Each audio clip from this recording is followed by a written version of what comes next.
So this example is supposed to motivate the idea of introducing homology groups instead of just talking about counting holes or things like that.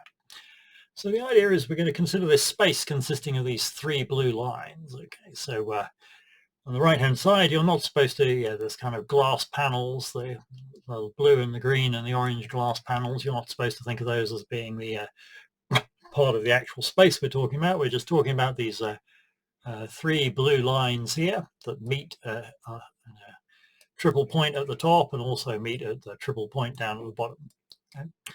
And so this picture on the left, of course, is just a flattened out version of what we've got here. Here we've got these three arcs joining here, and here we just flattened it out into a plane.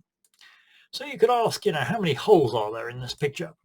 And if we look at the two-dimensional version over here, then it just is, our obvious answer is that there are two holes that are labeled A and B.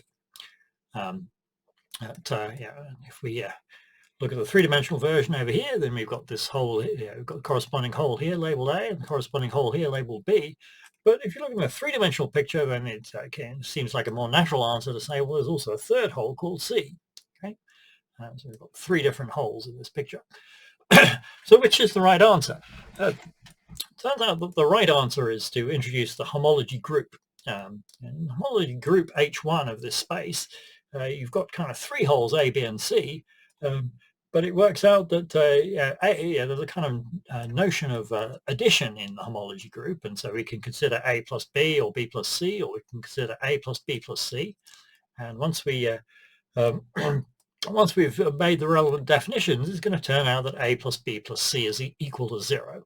The basic point being that if we just filled in the middle of the sphere, then the boundary of it would consist of A, B, and C, and so according to the rules of homology, that means that A plus B plus C is 0. And so because A plus B plus C is 0, then that means that C can be expressed as minus A minus B. So we don't really need to count C separately. It's already there as minus A minus B. And you can see kind of where's C in this picture on the left. And C is kind of basically the back face of A and B together.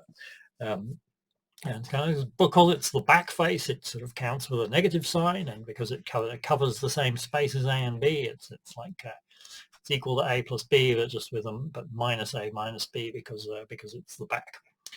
So that's an intuitive picture of how the definitions of homology are going to work out.